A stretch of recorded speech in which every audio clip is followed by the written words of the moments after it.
How would you like a 15% discount to my daily email, the stack of stuff, the show notes, discounts to the conference, all of that? All you need to do is text the word show to 33777. You'll get the annual subscription with a 15% discount to my daily email. You'll get the stack of stuff, the links to the show notes, discounts to the conference, and so much more. All you have to do is text the word show, SHOW, to 33777. Text show to 33777.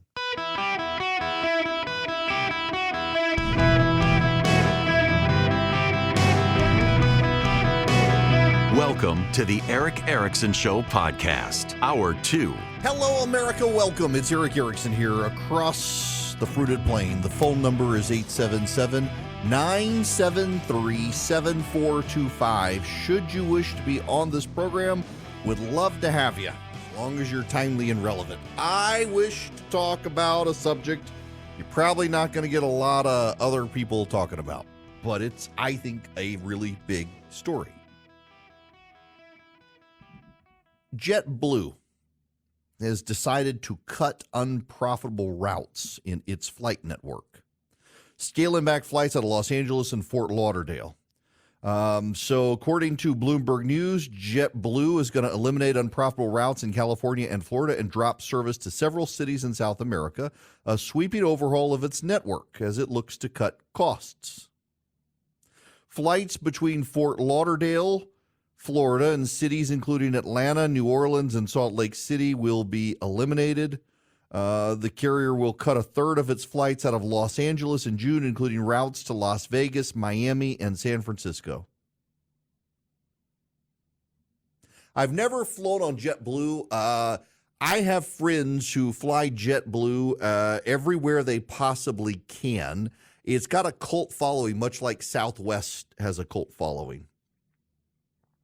I nearly flew JetBlue once. I have my JetBlue miles card, but I've never actually put miles on it. So I was in Washington, D.C. This has now been several years ago. There was a terrible storm, and all the flights were canceled, except there was a JetBlue flight. And that JetBlue flight would take me to Boston, away from all the storms. And then I would sit at the Boston airport for like 3 or 4 hours and get on a flight at like 5 a.m. and get into Atlanta sometime around 7 a.m. And they expected it to be delayed because of the weather moving in. And so I'd get into Atlanta around 8 a.m. Well, the flights to Boston started getting canceled, and there was a seat on a train, on an Amtrak train. And so I left the Reagan Airport, rushed to Union Station in D.C., and got on an Amtrak at like 8 p.m. and got into Atlanta at 8 a.m. And in a point of absurd and hilarious irony, as I was driving home exhausted because I slept very little, but did meet some great listeners on that train trip. We hung out all night. As I was driving past the airport, I'm not making this up, as I was driving past the Atlanta airport, a JetBlue plane crosses in front of me. And a few minutes later, I get a notification that my flight from Boston had landed. Would have gotten in at the exact same time as the Amtrak, but would have experienced JetBlue. That's the only JetBlue experience I've had. I haven't actually been on it. JetBlue apparently is really good in its first class cabin between New York and Boston and Los Angeles, San Francisco. So coastal flights, cross-country flights, they have lay-flat beds that are apparently fantastic, and they've got great amenities. People I know who fly JetBlue love JetBlue. They love the innovation of it. They love all that stuff. I fly Delta because Delta gets me wherever I want to go out of Atlanta until such day as I'm a millionaire and can fly priority jet or net jets. That would be private. But a lot of people love JetBlue. Here's a problem with JetBlue, though. JetBlue is in an industry that does not make a lot of money. George Will, the columnist, one time noted, and it blew my mind. This column was written after 9/11, right after 9/11, when all the planes were grounded and all the airlines were starting to go bankrupt and the government was pouring money in to save the aviation industry. George Will noted that from the moment the Wright brothers took off in Kitty Hawk until September 11th, 2001, the total combined profit of the American airline industry amounted to a nickel. Aviation is not profitable. Aviation is not profitable.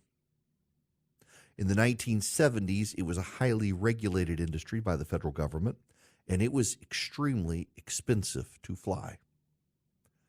God bless him, Ronaldus Maximus got elected in November of 1980, and he began deregulating the airline industry.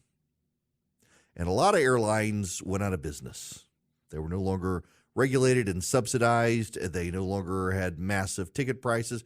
When I was a kid flying back and forth overseas, have to leave Baton Rouge, Louisiana, and there were or New Orleans, and go to either Atlanta or Houston or Dallas, and there was Texas Air, and there was Eastern, and there was Delta, and then there were all sorts of airlines. Well, Eastern went out of business.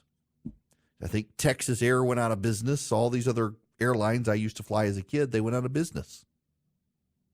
And the industry, because of deregulation, consolidated. And in that consolidation over time, you were left with Sun and American and United and Continental and Delta and Northwest and a few others.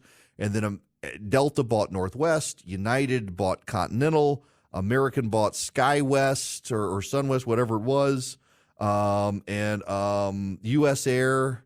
And, well, you're now left with not a lot of options to fly domestically. However, you can fly domestically. Now you got Southwest in there as well. You got JetBlue. You've got Spirit. You got Frontier. God bless you if you fly them. For a while, you had Air Trans. Southwest bought it. Consolidation and mergers is a key in the industry for survival because there are limited amounts of gates at airports. They compete, these airlines do, for those gates. And JetBlue tried to merge with Spirit Airlines. Spirit is a discount carrier that struggles to stay in business. JetBlue is a discount airline with amenities that tries to stay in business. And they decided for economies of scale and benefit and growth and gate access, they needed to merge for both of them to stay in business. The Biden administration went to court, used a federal liberal judge to block them, and they, you know what the result is? JetBlue right here, eliminating routes. People are going to lose their jobs. The airline is going to scale back, and it's going to be harder for JetBlue to stay in business because the Biden administration decided it was better to have multiple airlines that struggle on a daily basis to make ends meet than to allow consolidation in an industry between two discount carriers that might allow both of them to stay in business. You know, for a while, Frontier and Spirit were also looking at each other to merge, and that got nixed as well. The Biden administration is blocking the consolidation of the industry because they think it's good for you, except it's not good for you when the workers lose their jobs and the airlines go belly up because they can't make ends meet. Aviation is not a profitable business. And the airlines themselves do it to themselves by controlling gate access. Like, for example, JetBlue has tried forever to get hubs in Atlanta and struggled to get gate access in Atlanta because Delta tries to block it all. Near me, there's a county, Paulding County outside of Atlanta, has got an airport, and that local county commission has tried to turn it into a commercial aviation hub. Delta has forever blocked it because they didn't want competition in the Atlanta area from other airlines. So yes, Delta has been complicit in that in the Atlanta airport area. Southwest has been complicit in places. You know, for years, Southwest was only allowed to fly at a Love Field in Dallas because the other airlines ganged up on it. They're ruthless. But the reason they're ruthless is because it's a hard business to make money in. It's a hard business to make money in. And the Biden administration has made it harder. For weeks now, I've been telling you the problem with the Biden administration is they're selling us the macroeconomic picture. The macroeconomic picture is a wonderful picture for the United States. Our inflation is less than every other country. Our interest rates are better than other countries. Our growth is better than other countries. We are the tallest midget in the room. We're doing better than the EU. We're doing better than Canada. We're doing better than China. We're doing better than the EU bloc nations individually. We're doing great macroeconomically. It's microeconomically at the household scale where we're doing bad. Your grocery prices are still going up. Your groceries are still having problems. Your gas bill is still fluctuating, but gas is still above where it was when Donald Trump was president. Your home energy costs are up. Your rental costs are up. Your insurance costs are up. It's not just your grocery costs. So many of those costs at the household level have increased. And when the Biden administration says those costs have come down, what they actually mean is the rate of increase has slowed. Not very many of those things have actually deflated in cost. Something else that's gone up is the cost to travel in this country. Aviation fuel prices have gone up. Airlines have had to raise rates because they've had to pay more to retain employees who are otherwise dropping out of the workforce, so they've had to pay more in wages to keep people working. They're still shorthanded with baggage claim and things like that. It's gotten expensive. Biden forcing JetBlue and Spirit not to merge, not to allow that level of consolidation because they're convinced it's good for consumers, has actually been bad for consumers. And not just bad for consumers, but bad for the employees of both companies, where they're going to have to cut routes and fire people, lay people off. The Biden administration is run overwhelmingly by people who've never worked in the private sector. They've worked in nonprofits. They've worked in the academic environments. In fact, the Biden administration has fewer people working in it that have worked in the private sector than any other administration, including the Obama administration. The overwhelming majority of Biden employees at the policymaking level have come from nonprofit think tanks and academic institutions. And it shows in stuff like this because in theory, in academic theory, the more airlines you have, the greater the competition, the lower the prices. In theory, everybody knows that's true. The more competition, the lower the prices. In practice, in an aviation industry that has struggled to make more than a nickel's worth of profits since the Wright brothers took off at Kitty Hawk, the more planes there are, the more airlines there are, the lower the prices, the less they can make a profit, the more likely they are to go out of business. You've got to have some level of economies of scale at airlines because fuel prices come down. The more planes you have, the bigger your airline, the cheaper you can get. Delta's invested in actually buying petroleum refineries and cut deals with oil companies to lower its economies of scale. Economies of scale matter in something like the aviation industry, not the number of competitors. And the Biden administration is too stupid to realize this because they haven't had anybody work in the real world. And so the real world consequences of this is JetBlue is now cutting routes. Prices are going to go up. And probably Spirit is going to have a terrible time. So JetBlue financially probably has better financial positioning than an airline like Spirit, but they're both going to be on economic hard times because the Biden administration decided to prioritize the availability, variety of airlines as opposed to consolidation, which doesn't work in the aviation industry. It's a pretty well settled matter that it doesn't work well in the aviation industry. Even free market economists who like competition recognize it doesn't work that well. And it's not just them. You know what the Biden Trade Commission is doing? They're going after Amazon.com because they think it makes it too hard. They make it too hard for you to cancel your Prime account with just a couple clicks. As opposed to you subscribe to a newspaper, they expect you to actually call and sit on the phone on hold for an hour to cancel your newspaper. But God, no, they're not going to go after that. They're going to go after Amazon Prime for giving you what? Any product you want in the world delivered to your doorstep in about 24 hours. Those are the bad guys now. Their priorities are screwed up, and in the process, they haven't fixed the microeconomic picture in this country, and they're working very hard to screw up the macroeconomic picture as well. And their chickens will come home to roost at the ballot box in November if they succeed. Hello, America. Welcome back. Delighted to have you with me. 877-973-7425. Should you wish to be on this program, it's going to be relevant to what I'm going to talk about, and y'all don't even know what I'm going to talk about. Okay, this was the top story of the Wall Street Journal this morning. They moved down the page a little bit, but this is kind of infuriating to me.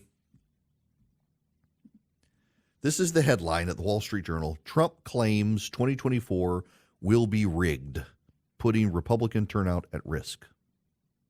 Stolen election claim draw cheers at campaign rallies, but muddle parties get out the vote effort.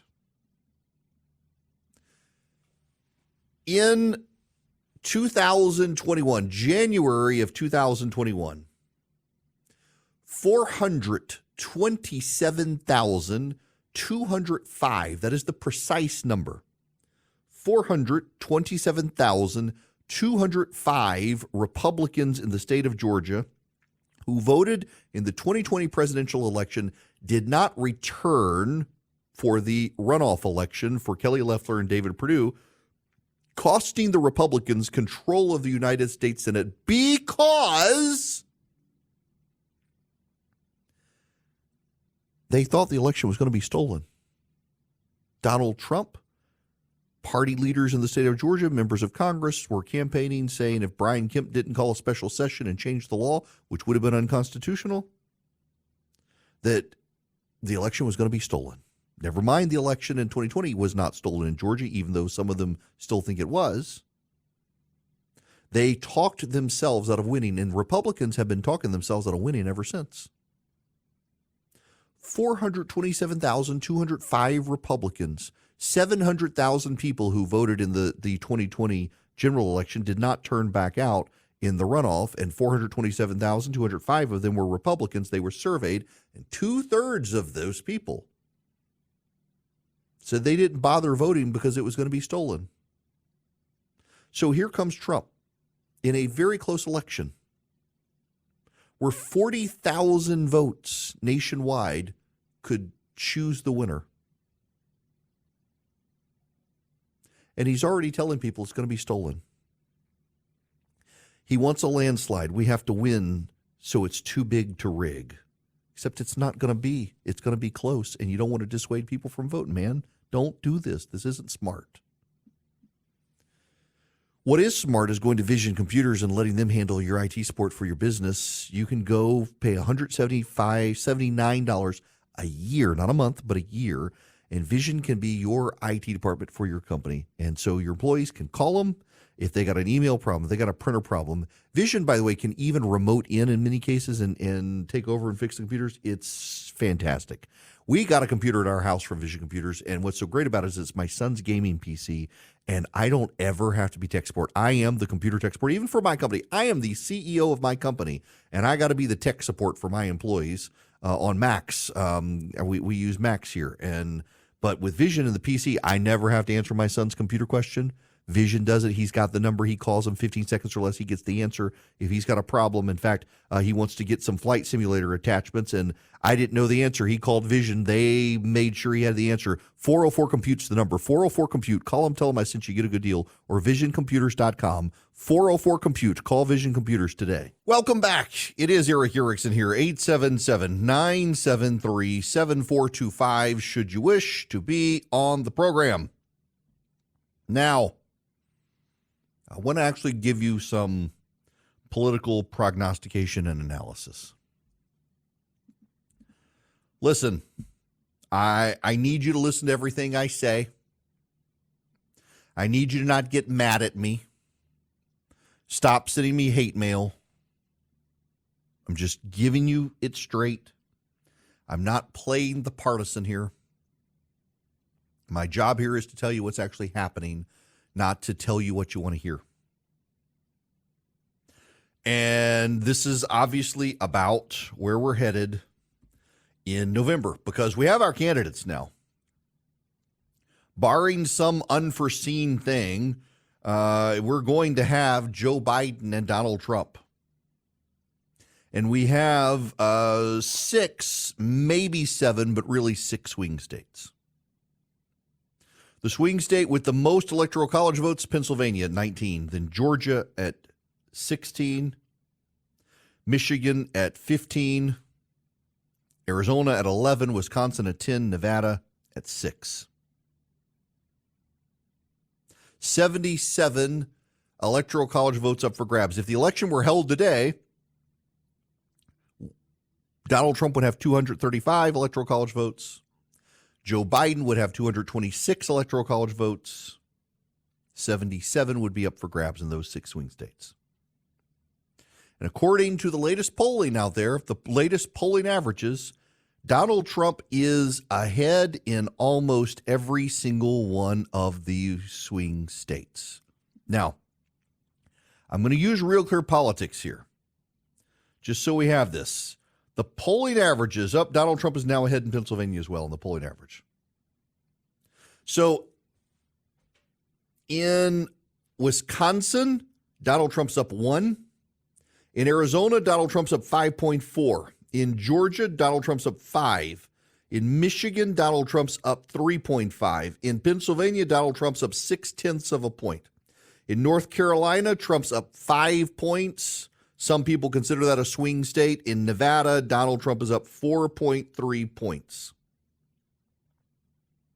So here's what I'm going to do for the sake of argument. I'm going to give Joe Biden Wisconsin and Pennsylvania and Nevada. Why Wisconsin? Because Trump's only up 1 point. Democrats have a strong machine there. Why Pennsylvania going to Joe Biden? Because Pennsylvania leans Democrat, has a Democrat governor and secretary of state now, and the Democrats have a better campaign apparatus and ground game in Pennsylvania. And Donald Trump's only up 0.6 of a point, so let's give Joe Biden Pennsylvania as well as Wisconsin. And I'm going to give the Democrats Nevada because while a Republican was able to get elected governor in Nevada, Nevada is a very tricky state for the GOP because Donald Trump incites Democrats to turn out as much as he does. And in my experience in Nevada, if the Republicans are up 4 or 5 points, that still gives Democrats a narrow edge. They need to be up 6 points or higher. Nevada has 6 electoral college votes.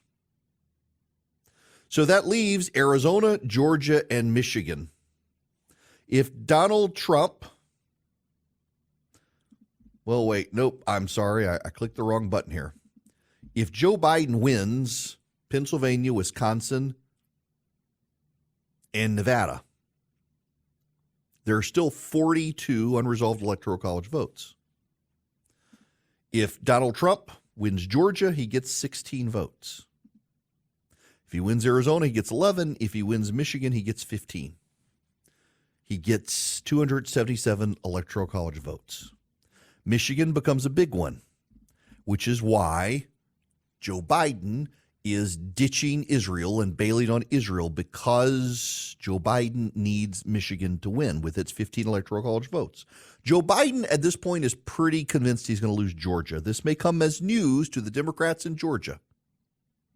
But every major Democratic strategist I talk to, and I know many of the prominent ones, they don't actually think Joe Biden's going to win Georgia.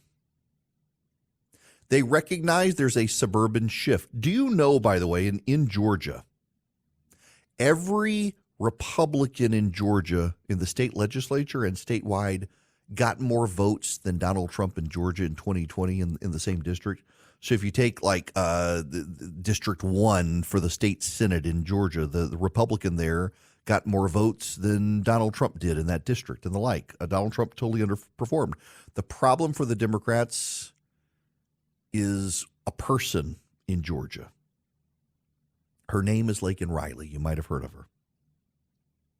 The economy, Laken Riley's death, all of these things play in Donald Trump's favor in Georgia. And in fact, the polling in Georgia right now, the good pollsters in Georgia have Donald Trump ahead.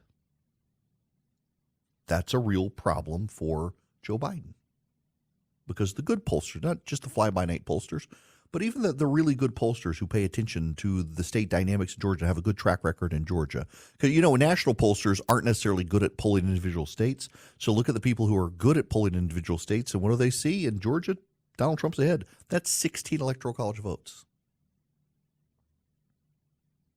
Donald Trump, if the election were held today, probably would win. Now, there is a strain of strongly anti-Trump primary voter, largely from the DeSantis camp, but also the Haley camp. But they say it doesn't matter. The polls are wrong. The polls are lying. Donald Trump's underperforming. And by the way, Donald Trump historically overperforms his polling. This year, he's performed virtually every poll.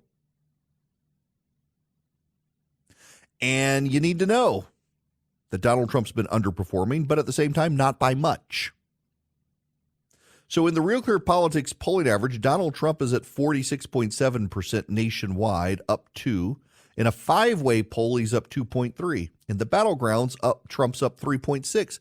Forget the national polling. It's an electoral college polling ground. And in the battleground states, Donald Trump's ahead in all those battleground states. He could very well become president of the United States.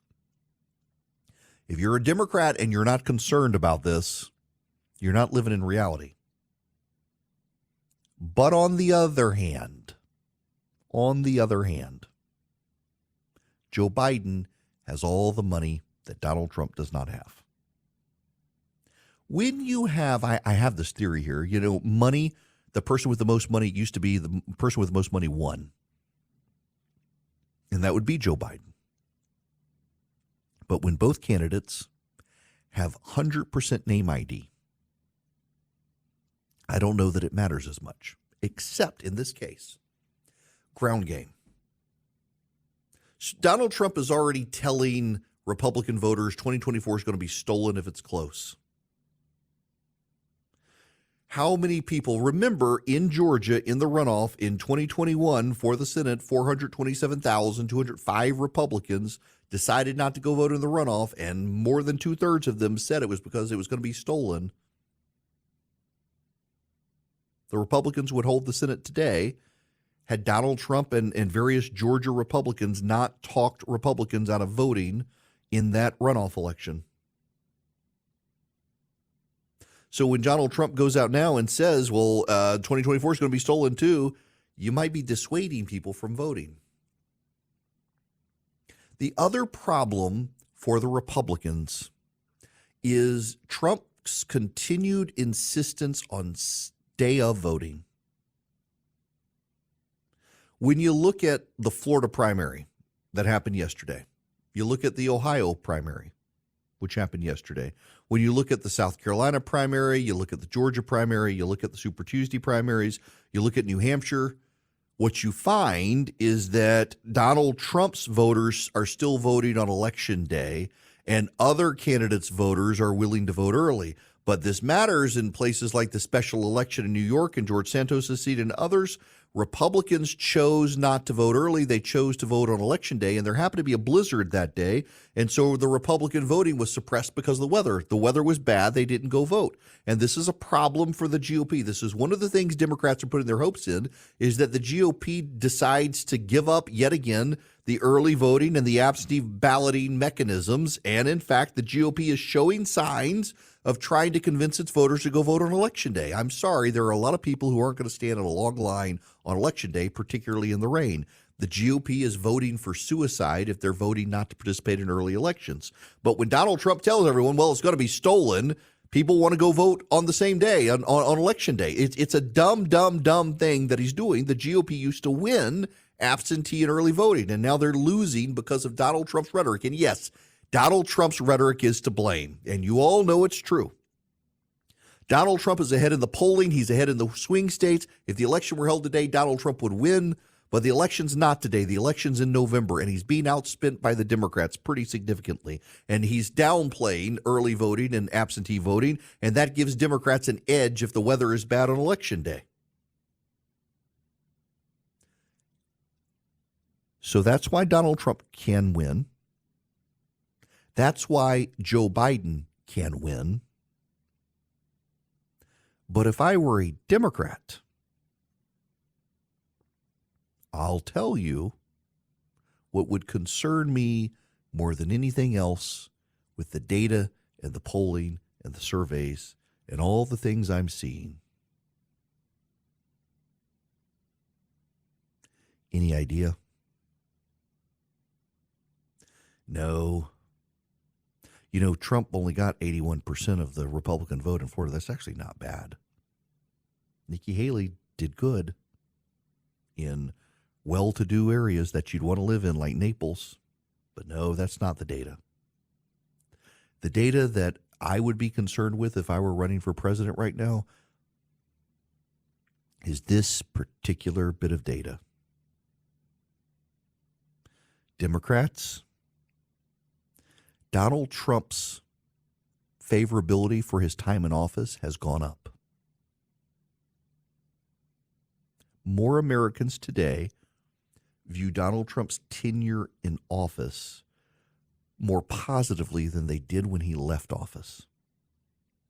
That is the biggest warning sign in modern American polling. It is the thing that should keep the Democrats up at night, and it is the biggest red flag that this is Donald Trump's election to lose, and Joe Biden is the underdog. Joe Biden may have more money, but at the end of the day, when you both have 100% name ID and people know it's a presidential election, how much more money does that get you? What does the money get you? Does it get you a ground game? Does it get you absentee balloting? Does it get you all that stuff? Yes, it does. It gets you greater turnout. It gets you a better ground game. It gets you better GOTV, get out the vote operations. It gets you all those things. And that gives Joe Biden an advantage over the GOP. He's got more money to do this with. But when the view of Trump's presidency, the positive view of Trump's presidency has gone up in the last 2 years, and now it's something like a 48, 49% approval rating for Donald Trump's tenure, and you've still got the wrong track metric at like 65% in this country for right now, that tells me that a lot of voters are getting comfortable with the idea of voting for Donald Trump in November who did not like him in 2020. When the view of Donald Trump's tenure in office has gone up in people's minds as actually it wasn't that bad, that tells me that they're viewing it in light of Joe Biden's tenure in office, and voters are viewing Joe Biden's tenure in office so negatively, people who hated Donald Trump are willing to think, you know what, it wasn't so bad. I might be able to vote for him now. That is the biggest polling data out there right now that should be raising alarm bells and whistles for the Democrats, and saying Donald Trump's a threat to democracy and Donald Trump's going to become a dictator doesn't help you, because it's what you said the last time. And guess who's president now? Not the dictator you promised. There are real reasons Republicans should be worried about Donald Trump being the nominee, because he's alienating, he's polarizing, he incentivizes and fires up the Democratic base as equal to, if not more so, than the Republican base. He can't fundraise in the way Joe Biden can fundraise. He doesn't have the money. He's not going to have the money. He's not going to have the ground game. He's already talking about voter suppression by saying the vote's going to be stolen. He doesn't want you to vote early. He wants you to vote on Election Day. All of those are advantages for Joe Biden. All of those are reasons Joe Biden should win in November. But voters so hate Joe Biden and have begun to view Trump's tenure so much more positively than they thought it was 4 years ago. And Trump is ahead in polling, and if the polling's wrong, okay, the polling's wrong. But even the Democratic good polling that you don't see, the panic mode that they have, the fact that Joe Biden is having to hit the swing states hard right now, shows you their internal data shows the same thing. They think Donald Trump is ahead in the polls right now. And the polling could shift, but no president as unpopular as Joe Biden is right now has ever won re-election. And as Joe Biden's popularity declined, Donald Trump's popularity and people, what they think about his time in office, goes up. And that is the worst sign possible for Democrats come November. They may have the money and they may have the organization, but it's a presidential election. People are going to turn out. And right now, if they turn out, they're going to vote for Donald Trump unless Joe Biden can figure out a way to really throw Trump off his game and overcome the Republican ground game, which they can probably easily do. But what if Republicans put their foot on the gas and really build? They should. They could. Trump really can win this thing. And Democrats and Trump haters just don't appreciate that fact enough. And that all throws markets into turmoil. You know, we've got this story about the regional banks around the country that put so much into commercial lending, and now they're having trouble making payments. Well, some of them are going to go belly up, it looks like. There's this secret war on cash out there and all of a sudden on our freedoms. And with soaring interest rates squeezing the economy, Swiss America wants to educate you on how to protect your hard-earned assets right now. Go read the report, The Secret War on Cash. Your copy's free. All you do is call or text 800-289-2646. This is an all-out war on cash where the government tries to steer you to using plastic so they can control you. You need to read the report, The Secret War on Cash. It's completely free. All you do is mention Eric Erickson when you call or text 800-289-2646. That's 800-289-2646. You can also go to SwissAmerica.com/Eric, SwissAmerica.com/ERICK, or call or text my name to 800-289-2646. Get the Secret War on Cash report from Swiss America completely for free by doing that. 800-289-2646, SwissAmerica.com/Eric. Message data rates may apply. Hello there. Welcome. It is Eric Erickson here. The phone number, 877-973-7425. I ran long in that last segment. I'm going to get an angry text message from Charlie. So I can't take your phone calls right now because I ran long in that last segment. But I will take your, just be patient when we come back from break. I will take your phone calls. I want to talk about the realtors. Have y'all heard about that big case? The National Association of Realtors, they were told, settle, settle, settle. It's going to be bad if you don't settle. They refused to settle this case. And, well, now it looks like the realtors' lives are going to be upended on their commissions because the National Association of Realtors, they finally decided to settle it. Finally, way later than they should have. People sued over a industry conspiracy to keep commissions artificially high. And, well, things were going badly for the realtors and it's going to upend the lifestyles of a lot of realtors, I know. Goodness gracious.